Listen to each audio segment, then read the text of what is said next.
They told me the chip would make me creative. They said it like that was a gift, like creativity was something you could bolt onto a person the way you'd bolt a new engine into a rusted truck. I believed them. That's the part I still can't fully forgive myself for, even now, even after everything that followed. I believed them because I wanted to. Because wanting is what you have left when everything else has been spent. My name is Christy. I was 23 years old when Dr. Bartholomew Bava drilled into my skull in the back room of what used to be a veterinary clinic on the edge of the quarantine buffer. I was 23, and I had come to the city from the river country because I wanted to be someone.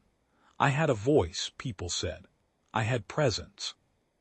I had the kind of face that made men look twice and women look longer, and I had a head full of stories that I could not seem to get onto paper in any form that meant what I wanted it to mean. What I did not have was money, connections, or any real understanding of what the world was willing to do to people like me. Those things I learned later. Those things I learned in a room that smelled of antiseptic and the ghost of animal fear, while a man with cold hands pressed instruments against the back of my skull and told me to hold very still. What I want to tell you now is not really about me, though I was the one it happened to, and though what it cost me is not a small thing and will not be recovered from in any conventional sense.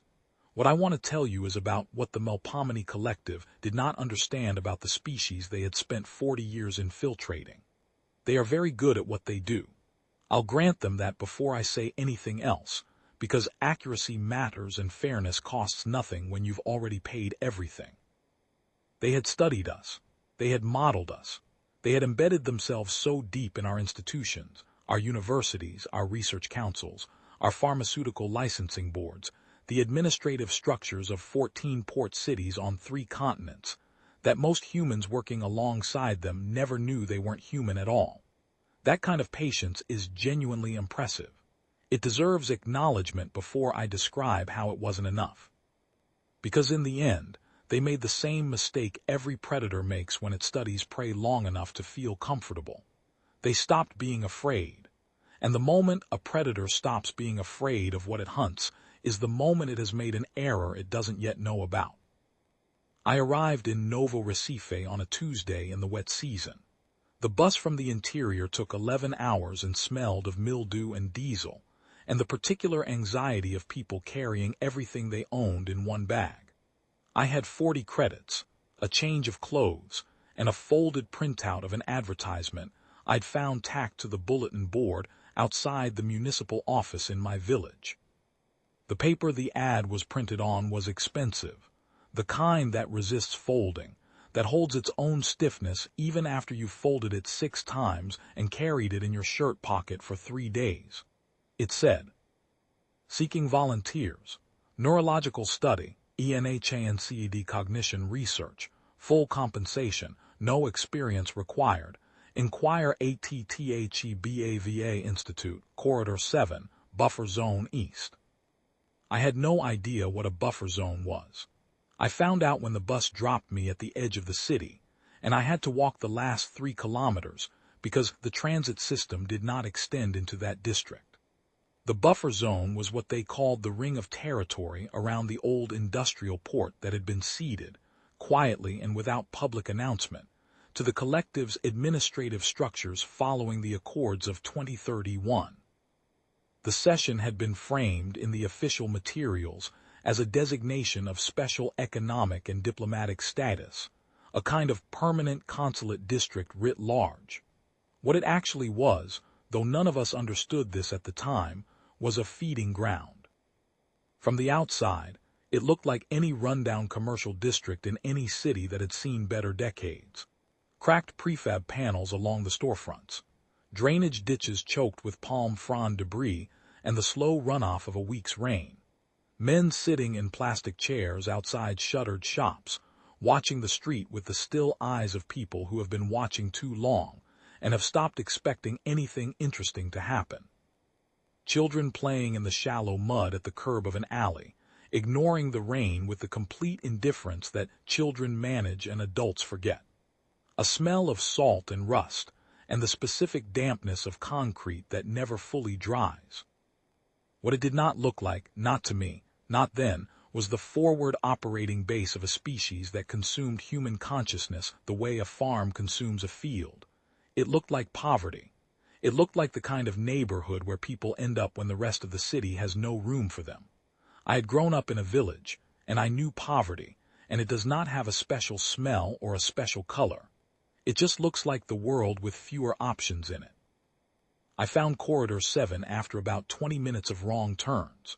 I found the Institute, a converted building that had been a veterinary practice, still had the faded outline of the old clinic signage visible beneath the newer paint.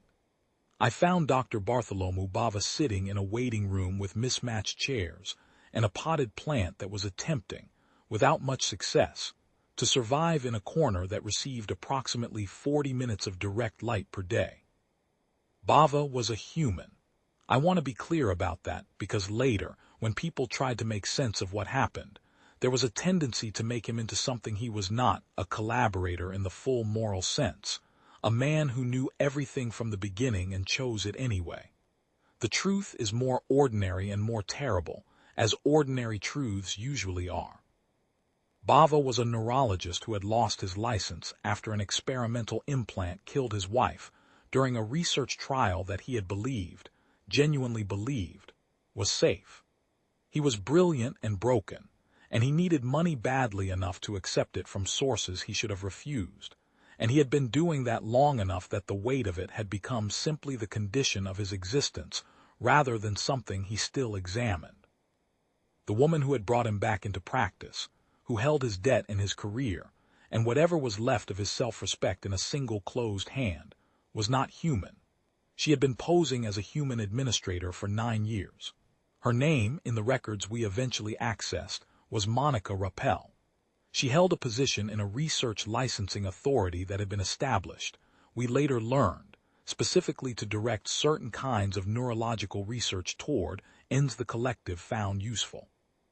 I never learned what the collective called her in their own language, if language is even the right word for how they communicate. I'm not sure they used names the way we do. Bava shook my hand. His hand was cold in the way that hands are cold when the person attached to them is running on very little sleep and a great deal of quiet anxiety. He had the eyes of a man who knows exactly why he sleeps badly and has stopped fighting it.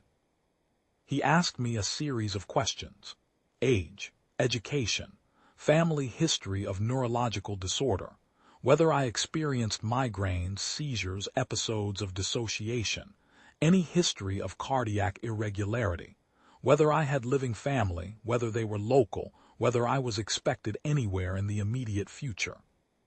I answered all of them honestly because I had nothing to hide, and because honesty was, at that point, my only remaining asset, and a person with one asset does not squander it carelessly. He wrote things down in a paper notebook, an actual paper notebook with a cloth cover, which I found oddly touching in a research institute. There was something human about it, almost defiant, like he was insisting on one analog procedure in a world that had moved past them. When he was done writing, he looked at me for a long moment with those tired, careful eyes, making the assessment that doctors make when they are deciding not how sick you are, but how much truth you can hold. The device we are testing is called the Melpomene implant, he said. The name comes from the Greek muse of tragedy. It is a neural chip, very small, about the diameter of a match head, installed via a minimally invasive procedure at the base of the skull. It interfaces with what we call the zeroth cranial nerve, a neural pathway that does not appear on standard anatomical maps, because until recently, we did not believe it existed. What does it do? I asked. It amplifies creative cognition, he said. It enhances the production of certain neurochemicals associated with inspiration, pattern recognition, emotional synthesis. It essentially removes the internal governors that regulate the flow of creative output. Artists, writers, musicians. The intended beneficiaries are creative professionals experiencing creative difficulty. He paused after those last two words in a way that told me he had chosen them carefully to replace other words. The kind of careful verbal substitution a person makes when the original words are too precise to safely use.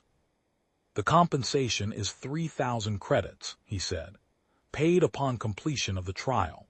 We provide housing in the Institute's residential wing for the duration of the study, probably 6 to 8 weeks, and 3 meals a day. 3,000 credits was more money than I had earned in the previous 2 years put together. I thought about my village. I thought about the river and the house, and the life that fit me the way a borrowed coat fits, functional, technically adequate, belonging to someone else. "When do we start?" I said. The surgery was nothing. That sounds wrong. Surgery is never nothing, and I don't mean to dismiss it. What I mean is that it was fast and strange rather than frightening. They gave me a local anesthetic and had me lie face down on a padded table that smelled faintly of the veterinary past, and Bava worked at the back of my skull with instruments I could not see and could not quite identify by sound alone. There was pressure. There was a single precise sound like a nail gun firing, controlled and deliberate. There was the smell of something warm and faintly electrical, like the air near a transformer on a hot day. Then Bava said, "All done," in a tone of voice that contained an entire autobiography of complicated feelings, and helped me sit up. I felt exactly the same as I had before. For about 6 hours. Then the dreams started, except I should not call them dreams because I was awake. I was sitting in the residential wing, a plain room with a window that looked out on a drainage canal, eating rice from a plastic container, and watching a television program about competitive gardening when the first one came. It was as if the room expanded outward in every direction simultaneously. The walls did not move exactly, but the space between me and them became suddenly full, dense with information I had never noticed.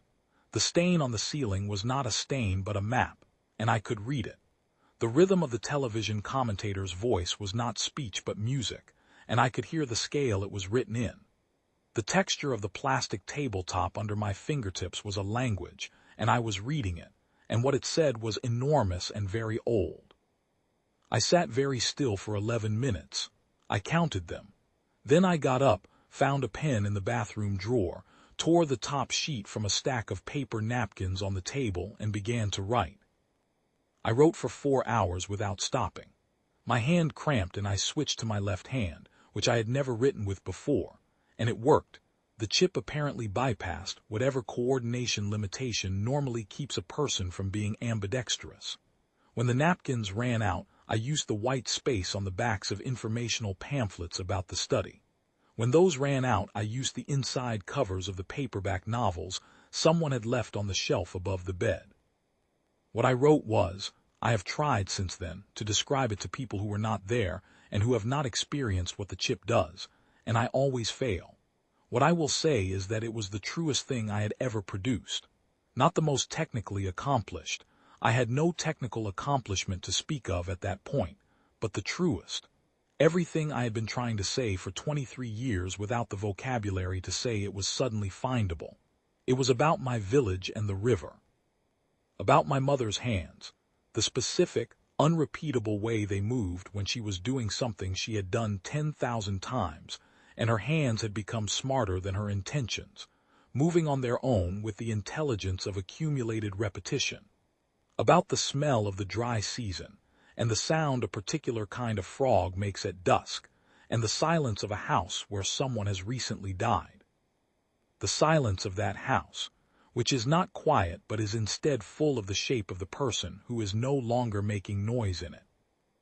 I wrote about all of that, and then, without quite deciding to, I wrote about other things. The geometry of deep space as seen from a vantage point that had never been human. The sensation of traveling at a speed that folds the light around you like fabric. The experience of being one node in a consciousness so large it had no edges.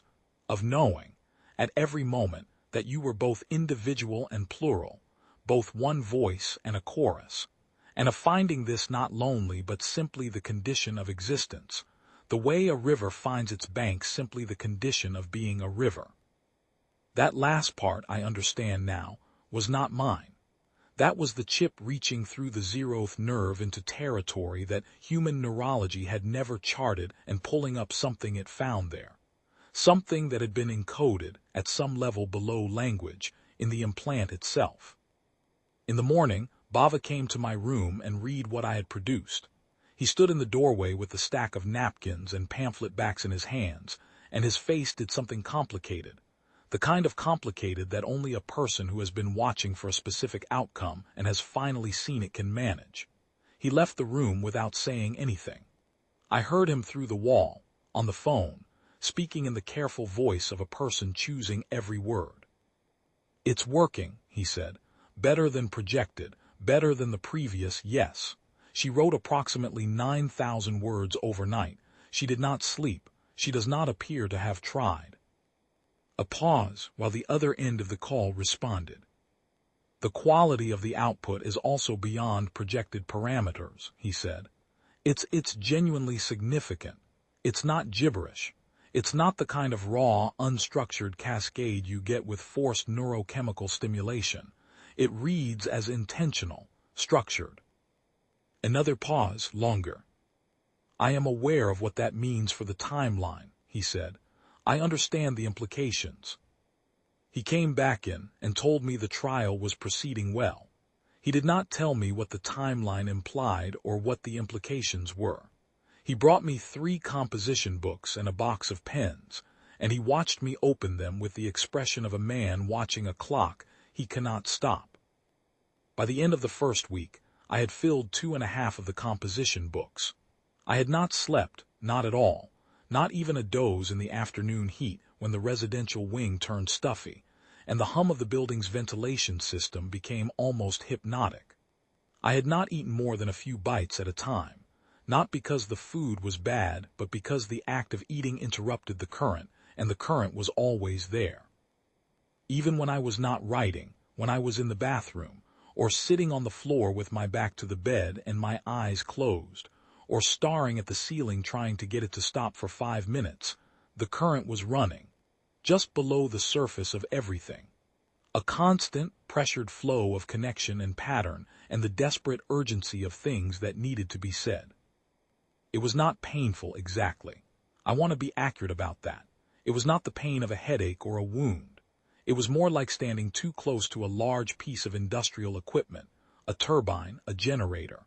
There was a vibration that you felt in the structure of yourself, in the bones of your jaw and the joints of your hands and the place behind your eyes where tension lives. It was the feeling of more being asked of a system than the system was designed to provide, a feeling of pressure without release. Like a river in flood held behind a dam that was not quite sufficient. Bava monitored me daily. He took blood samples every morning, ran scans, watched readouts on his monitors with the focused attention of a man watching a specific instrument, waiting for it to cross a particular threshold. He asked me standard questions: any pain, any vertigo, any episodes of confusion or memory disruption, in a tone of voice that was professionally neutral in the way that professional neutrality sometimes masks something much less neutral underneath. On the 9th day, Monica Rappel came in person. I had not met her before. I had heard her name in Bava's careful phrasing, the way people say a name when the person it belongs to has a specific kind of power over them, with a flatness that is its own kind of emphasis. I had not expected to see her in the residential wing. She appeared in the doorway one morning while I was writing, and she stood there for a moment looking at the composition books spread across the floor and the desk and the bed before she came in. She was tall, thin in the way that is deliberate, not the thinness of insufficient food, but the thinness of a body that has been managed, that is kept at a specific configuration for a specific reason. Her suit was the dark, precise kind that signals authority without wanting to discuss it, and her eyes were gray. A shade of gray I had never seen on a human being. Not the gray of age or of illness, but a gray that was its own color entirely, present and flat and unreadable in a way that made the back of my neck move. I noticed the eyes immediately, The way you notice something that is almost right but not quite. The way a dream sometimes places a familiar object in a familiar room with some property slightly wrong. The weight, the color, the way the light falls on it, and you sense the wrongness before you identify it. She sat across from me without being invited. She looked at the composition books. She picked up the one that was open on the desk and read for a while, turning pages with deliberate slowness, and her face was still in the way that faces are still when the person wearing them has had a very long time to practice stillness. Not the stillness of calm, the stillness of very precise, very sustained control. She set the book down and looked at me. "You're the girl from the river country," she said. "I'm Christy," I said. "What are you writing about?" "Everything," I said. "I'm writing about everything. Once I start, I can't find where to stop. It's all connected, the things I know and the things I don't know and the things I don't have words for yet. The chip finds words for the last category." Something moved in those gray eyes. Not surprise, something more calculated than surprise. The look of a person whose projected model has been confirmed at a level above expectation. "How do you feel?" she asked. "I feel like I'm burning," I said. "Like there's a fire inside the bone and it doesn't go out. It's not painful, but it doesn't go out." "No," she said, "it won't hurt." The way she said it was not reassurance. It was a statement of specification, the way you confirm a parameter. She was not comforting me. She was nodding aloud that the design was performing as intended. She left without telling me anything I needed to know. After she was gone, I sat in the chair she had used and looked at my hands for a while, which were shaking slightly, not with fear, not with cold, but with the continuous low output of the chip, the constant vibration of a system running at capacity. I thought about the way she had looked at the composition books, not at me, at the books. The way a farmer looks at a crop. Bava came in later. He sat across from me and looked at me differently than he ever had, not like a data point, not like a trial subject, but like a person. Like the specific person in front of him, with a specific face and a specific history and a specific amount of time left. "Christy," he said, "I need to tell you something." He told me everything. Not all at once. A man carrying what Bava was carrying does not release it all at once, because releasing it all at once would require a kind of courage that is not available to people who have been living inside their own compromise for years. He told me in stages, stopping and starting, finding words and losing them and finding different ones. But the shape of it was clear enough by the time he was done. The chip was not a creativity enhancer. Or rather, it was, but that was not the primary function. The chip interfaced with the zeroth cranial nerve in a way that generated, as a byproduct of the neural amplification, a specific kind of emission, a neurological signal on a frequency that human beings could not detect and did not know to look for, a signal that the Melpomene Collective could receive and metabolize, that they experienced as nutrition, as energy, that they had been harvesting from human beings, carefully selected human beings, artists and writers and musicians, people whose neurological output was particularly rich. For decades, using implant technology refined through trial and error, and the deaths of people who were brought in from river country villages and other places where their disappearance would be unremarkable. The emission was richest from creative minds in the act of creating. The chip amplified the output to levels far beyond what an unmodified human mind produced. The chip turned a trickle into a torrent, and the torrent was absorbed, passively, at a radius of hundreds of meters, by collective nodes embedded in proximity to the test subjects. That was what Monica Rappel had been doing in my room, not checking on the trial, feeding. "Previous subjects," I said, when Bava had been quiet long enough that I was sure he had finished. "How many?" "Several," he said. "Before my involvement, I don't know the full number. During my involvement, 3, not counting you." "Where are they?" He didn't answer. "Bava, where are the other test subjects?" "The emission cannot be sustained indefinitely," he said. The human body, the chip routes all available resources to cognitive output. The cardiac load alone, within 2 to 3 months of implantation at full output, the body experiences a complete systemic collapse. It simply exhausts. I sat with that. I'm going to die, I said. Within 2 to 4 months, he said. Possibly less, given the output level you're already sustaining. Your body is a battery being run at maximum discharge. Eventually. Stop, I said. He stopped. I sat there in the chair that Monica Rappel had sat in a room that smelled of antiseptic and the residue of animal fear, and I looked at the fire in my hands, still shaking, still running at capacity, and I thought about my mother.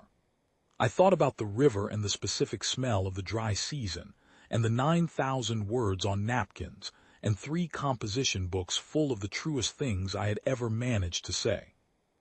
I thought about a woman with gray eyes picking up one of those books, and looking at it the way you look at a resource that is performing above projections. Get out, I said.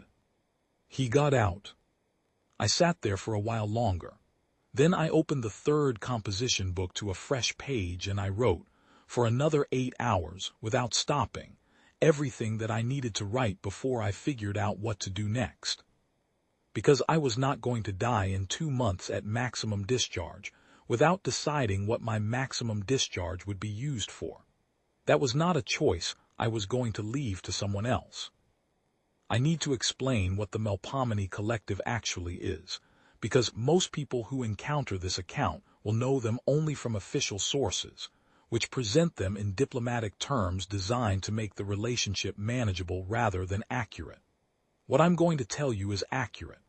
I've had a significant amount of time to verify it, and accuracy is what I owe to the people who came before me in the trial and did not get to write their own accounts. They arrived on Earth toward the end of the 21st century.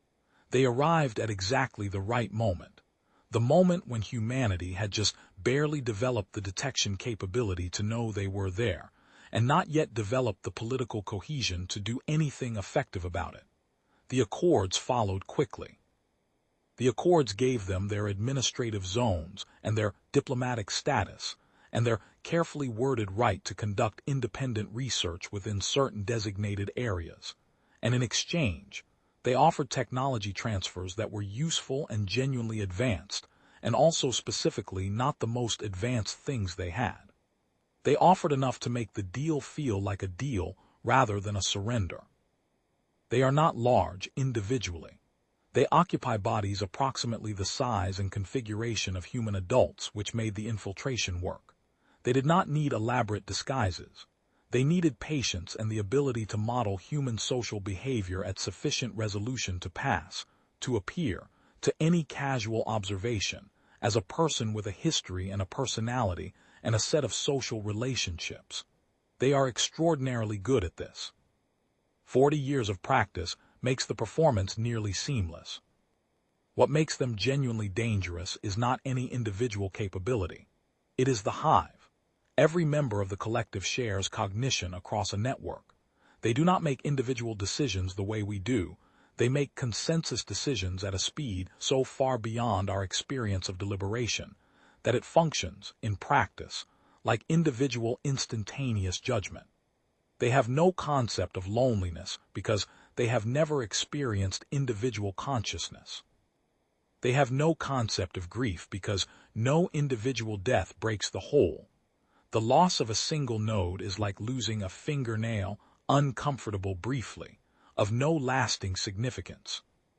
The knowledge that every other node has access to does not diminish because one node has stopped contributing. The hive simply adjusts and continues. For 40 years, this network consumed human creative output and grew stronger on it. For 40 years, it studied us with the patience of something that has no deadline, something that does not age, does not weaken, does not require urgency. They modeled our economics and our politics and our social structures. They modeled our neurology. They modeled our emotional states as behavioral phenomena, inputs that produced predictable outputs, whether systems that could be mapped and weighted out. They did not model grief. Not truly. They had observed it. They had cataloged the behaviors associated with it. They knew what a grieving human looked like from the outside: the withdrawal, the disrupted sleep and appetite, the diminished productivity, the eventual return to baseline function.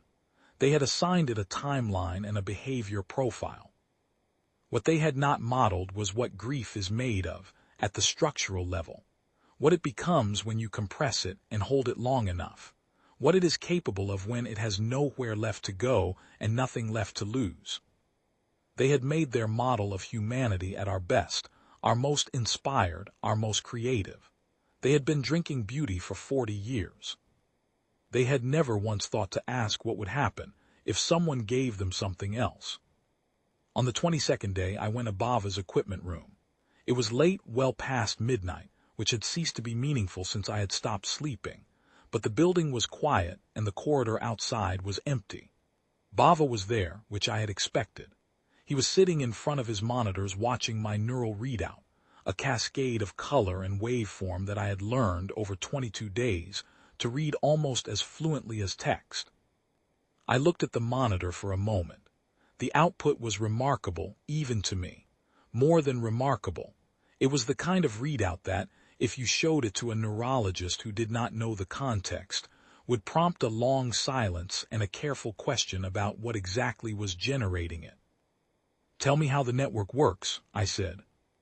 He turned. He was not surprised to see me. I think he had been sitting at that monitor waiting for exactly this.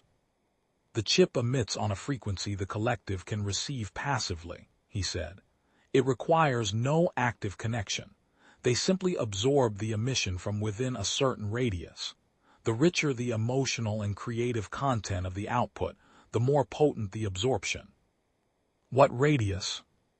"For an output level like yours, approximately 800 meters, possibly more. I've never had a subject produce at this level before." "Rappel, she's the local node. She relays to the broader network." "Yes, she's what they call a conduit.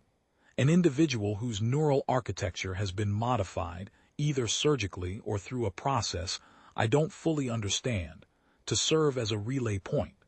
The emission passes through her and is distributed to the hive through a structure that functions approximately like a long-range broadcast." "So she's the cable," I said. "More or less." "And what happens to the network if the emission changes character? If instead of whatever nutritional signal it's producing, it produces something else?" He was quiet for a moment. Not thinking about the answer, I could see he already knew the answer, thinking about the implications of saying it to me. "What kind of something else?" he said. I sat down across from him. I had not slept in 22 days. I had not eaten meaningfully in 2 weeks. The fire in my bones had spread to my skin and the backs of my eyes, and I knew I could feel it in the way you feel a machine exceeding its rated load, in the slight vibration of something under stress that was not designed for this much stress, that I was not going to survive another 2 months. Very possibly not another 2 weeks. The chip was extracting everything I had. I could feel the deficit accumulating the way you feel a bank account draining. Not dramatically, not all at once, but persistently, in small increments that add up faster than you expect. I thought about my mother's hands. I thought about the words I had written on napkins and in composition books, the truest things, the most human things, the things that were mine even when everything else was being taken. I thought about the 3 people who had come before me and had not had this conversation. I thought about the gray-eyed woman reading the composition books like a farm report. "Bava," I said, "what is the neurological frequency of grief?" He went very still. "Grief is not a uniform state," he said, after a long pause. "Neurologically, it presents differently depending on the stage, the individual, the circumstances of the loss. Early acute grief generates some of the most intense neural activity a human being can sustain. It is, in a physiological sense, closer to inspiration than to depression. The brain is running at very high capacity, processing an enormous amount of information about absence, about the restructured reality of a world that contains a specific missing thing. And what does the chip do with that? The chip amplifies whatever the zeroth nerve generates, he said. It doesn't filter for content. It amplifies the signal, whatever the signal is. So if the content is grief, I said, then the emission carries grief, yes. And what does the collective do when it absorbs a grief signal? I don't know, he said. I genuinely don't know. They've never been exposed to one. The entire selection protocol, the targeting of artists, the preference for people in heightened states of creativity has always been specifically designed to avoid it. They don't want grief. They want the other thing. I put my hand flat on the desk between us. What happens, I said, to a network that has spent 40 years absorbing beauty when something pumps grief through the cable? He looked at his hands. He looked at the monitor showing my output. He looked at me. The emission, entering the network through a conduit at this output level, he said slowly, would not simply affect rappel. It would distribute through every connected node simultaneously. The network functions as a single processing structure. What enters through one relay enters through all of them. And the dissonance, I said. A signal that is the categorical opposite of everything the network has been calibrated to receive, he said. At this amplitude, he stopped, started again. Imagine a system that has been tuned over 40 years to process one kind of input and nothing else. Imagine flooding that system with the input it was specifically designed to exclude. Not a similar input, not a related input, the exact opposite. Can you recalibrate the chip? I said. Modify the emission character without removing it. There is an external adjustment protocol, he said.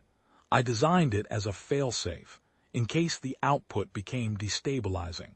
I can modify the emission valence without surgery, shift the emotional encoding of the signal. Will it hurt? He looked at me with those tired, honest eyes. Yes, he said, considerably. The recalibration works through electromagnetic stimulation of the implant and the nerve interface simultaneously. The subjective experience is significant. More than dying in 2 weeks at maximum discharge, I said. He did not answer. He did not have to. Do it, I said. The recalibration took 4 hours. I will not describe all of it, because some things do not need to be described in detail to be understood, and because the people who most need to understand this account do not need me to make them feel the physical specifics. What I will say is that it was the kind of pain that reorganizes you, the kind that strips away everything that is not absolutely structural and leaves only what you are made of at the core, the things that do not dissolve under pressure because they are the pressure source. Bava worked without speaking, which I appreciated. He was methodical and precise, and he did not offer false comfort, which I appreciated even more. At one point, approximately 90 minutes in, during what he later told me was the adjustment of the primary nerve interface, I bit through my lower lip and the blood ran down my chin onto the collar of my shirt, and neither of us mentioned it. At another point, I was no longer in the room in any useful sense.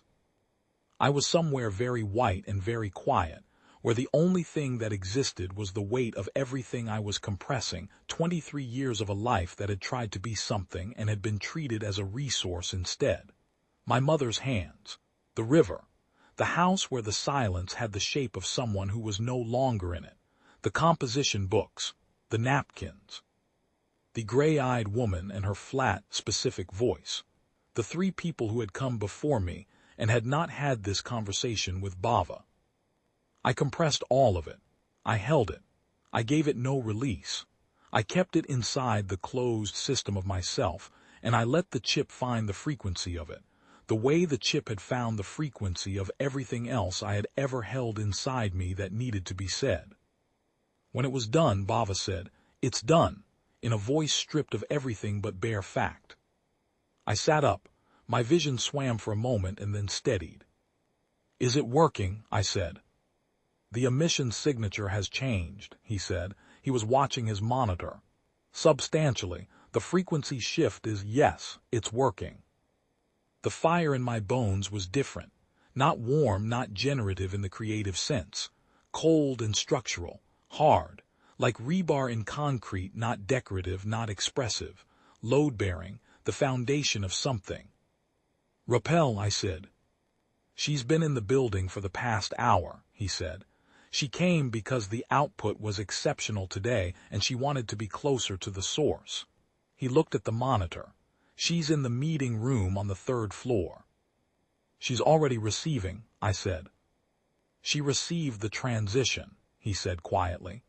The moment the recalibration completed, the new signal would have hit her at full amplitude. She's been receiving for approximately 6 minutes. I sat with that. 6 minutes of grief, transmitted at the amplitude of a life being run to zero, flowing through a conduit designed to relay everything it received to a network that had no framework for what it was being given. Good, I said. What happened next is not, as I said, dramatic in the conventional sense. There was no explosion, no confrontation in a corridor, no final speech or military action or moment of visible victory. What happened was quieter than that and in some ways more complete. I have found in the years since that this is often how the significant things go, not loudly, not cinematically, but as a shift in the underlying conditions that is only visible afterward, when you can see what changed and trace the line back to the moment it changed. I want to be honest about my own state at that moment as well, because honesty requires including the parts that are not flattering or heroic. I was not calm. I was not resolved in any clean, settled sense. I was 23 years old and running on empty in the most literal physiological meaning of that phrase, and I was afraid, not of death exactly, but of the specific flavor of death that had been assigned to me without my knowledge, the quiet exhaustion of a battery, the kind of ending that leaves no mark and demands no acknowledgement. I was afraid that it would simply be over one morning, and no one would have known what it was for. That fear, more than anything else, was what had kept me at that surgical table for 4 hours while Bava worked. Not courage, not some grand strategic calculation, the specific, unbearable fear of being used and leaving nothing behind that named the use. Rappel was in the meeting room on the 3rd floor when the full force of the recalibrated emission reached her. She was there because she fed, and she had been feeding, and the transition from what she had been absorbing to what she was now absorbing happened instantaneously. There was no gradual adjustment, no buffer. The signal that entered her conduit architecture was exactly what I have described. 23 years of a life compressed to its structural truth. The grief of being used and the grief of all the people who had been used before me, transmitted at an amplitude that would have been remarkable even as beauty and was, as grief, something that the collective's network had no capacity to handle. She relayed it. She was a relay that was her function, and the function executed automatically, the way breathing is automatic, the way the heart's contraction is automatic. The signal went through her and out to the network with her, to 37 active nodes in Novo Recife, and from those nodes to relay structures in 6 other cities, and from those relay structures to the broader hive consciousness that connected every member of the collective currently on Earth and in the orbital platforms above it. What the collective experienced, in the terminology of their own internal communications, which were eventually decoded, was a cascade resonance failure. A dissonant signal entering a consensus network at sufficient amplitude does not simply disrupt the receiving node. It disrupts the processing architecture of every connected member simultaneously, because the processing architecture is the network. It is not separate from it. The hive does not have individuals who process separately and then share results. It has a single distributed processing structure that every individual node participates in. When you send something catastrophically dissonant into that structure, it does not fail at one point. It fails everywhere at once. It did not kill them. I want that clearly stated because some later accounts claimed otherwise and the truth matters. It did not kill them. What it did was something more interesting and, for them, in some ways more distressing than death would have been. It made them aware of themselves as individuals. For 3 days, every member of the Melpomene Collective on Earth experienced, for the first time in their evolutionary history, the sensation of being inside their own head. Alone. The network connection did not break entirely. It stuttered, and in the stutter, each individual node found itself suddenly able to perceive the gap between itself and every other node. The silence where the continuous low hum of the hive had always been. The absence of the voices that had never been absent before. The specific, cold, vertiginous terror of being one, where there had always been thousands. They had no word for loneliness.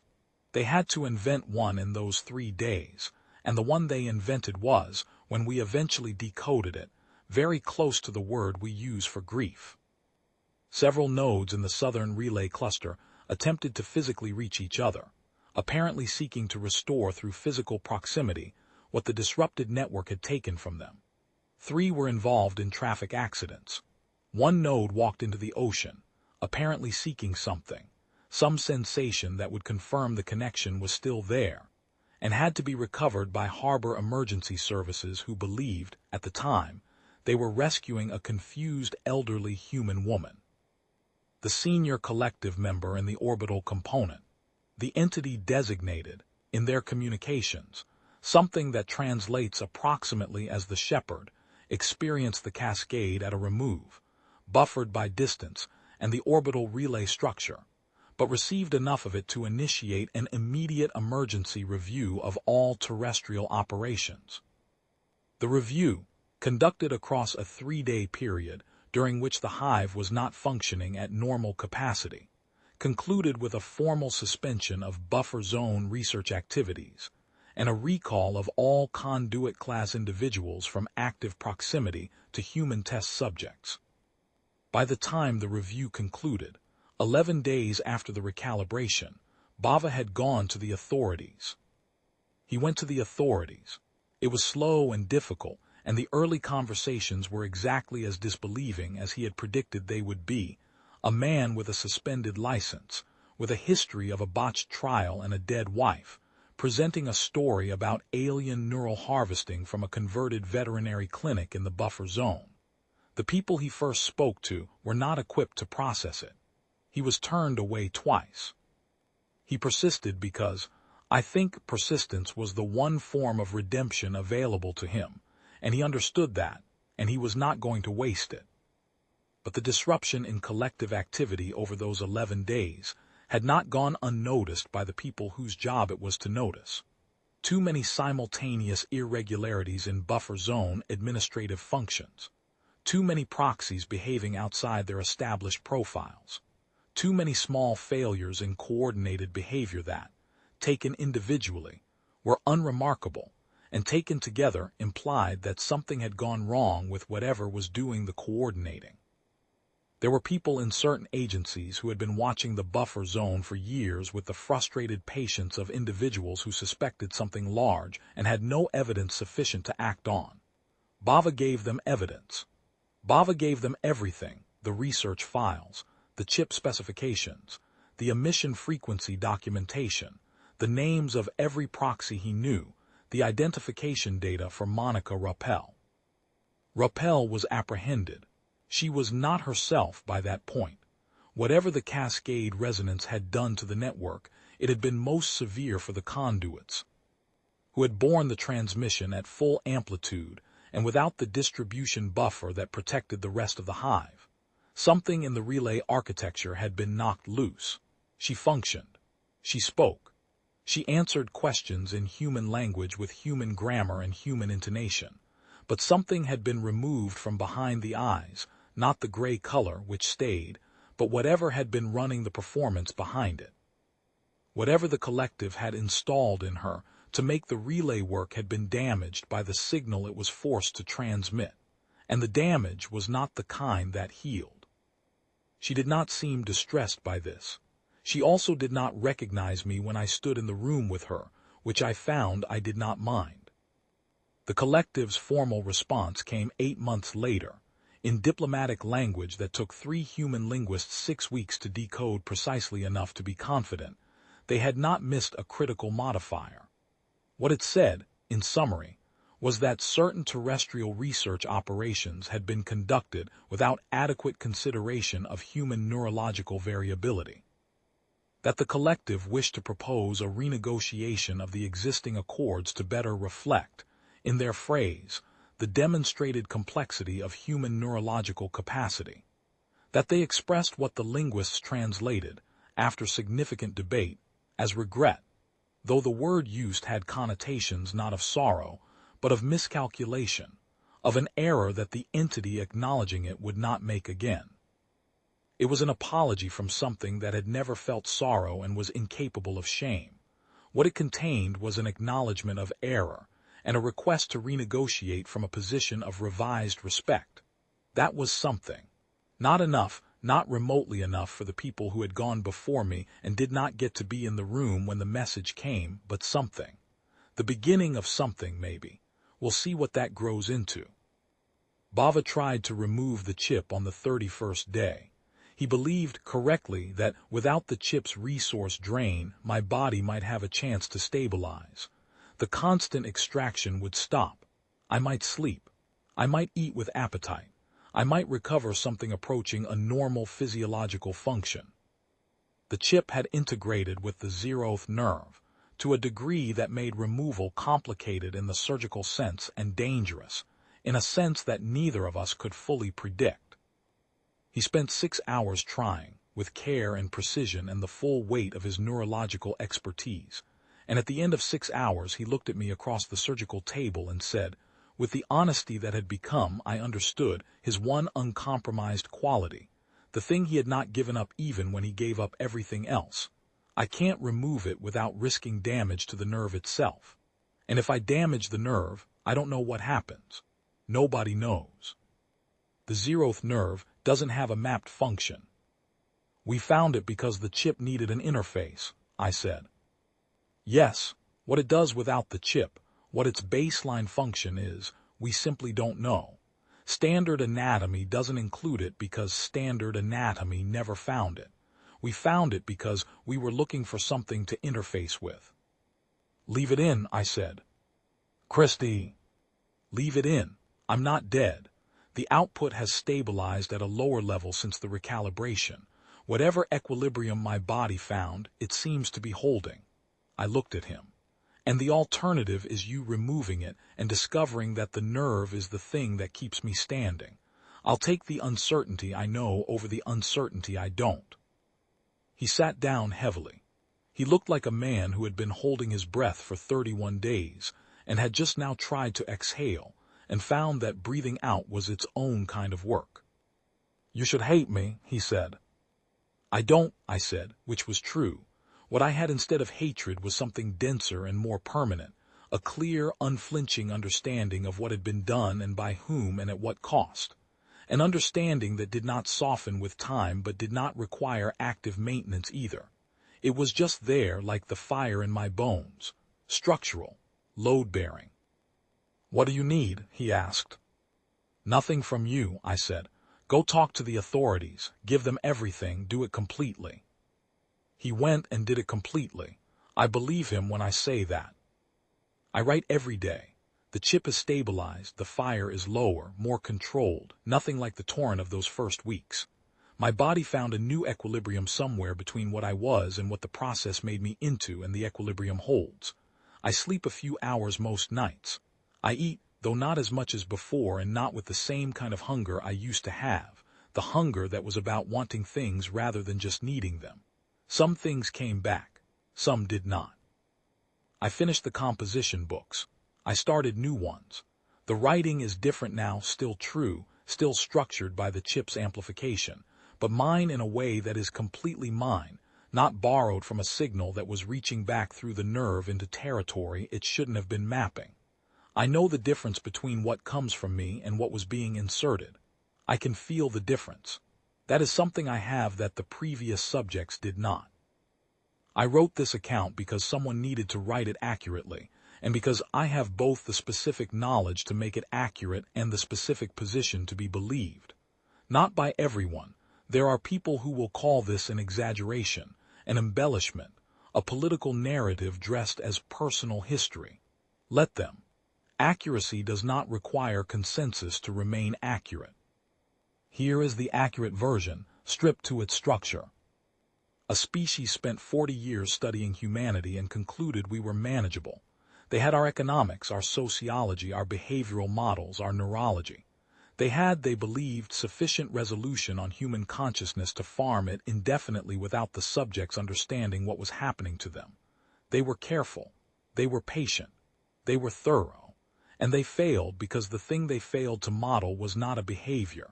It was not a state. It was not something that showed up in the behavioral data they had collected.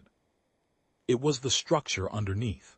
The thing that remains when everything else has been taken. The thing that does not dissolve under maximum pressure because it is what maximum pressure makes. They drank beauty for 40 years. They cultivated the inspired and the creative. They refined their methods and improved their technology, and they never once, in 40 years, considered what would happen when a person who had been run to the edge of death found a way to give them the thing they had spent 40 years specifically avoiding. We are the species that looks at an unwinnable situation and asks what it can be converted into. We have always been that species. We were that species when we had fire and sharpened sticks and a savanna full of things that were bigger and faster and had more teeth. We are still that species now. The situations have changed. The conversion has not. The collective modeled our best and forgot to model what we become when you take our best away. 47 days, that's all it took. I still have the composition books. I keep them in a waterproof case next to the bed. On some nights when the fire is low and the building is quiet, I take them out and read what I wrote in that first flood, the 9,000 words on napkins and pamphlet backs and the inside covers of paperbacks. The things I had been trying to say for 23 years and finally had the words for. They are still the truest things I have ever written. One day I'll decide who should have them, but not today. Today I'm going to sit in the sun on the roof of a building in a city that is learning, slowly and without much grace, what it was almost turned into and what it cost to not be. I'm going to sit in the sun and think about my mother's hands. I'm going to let the fire burn low and steady in mine. Some things once lit don't go out. The collective spent 40 years on Earth and never learned that. They learned it in 3 days. We've known it our whole lives.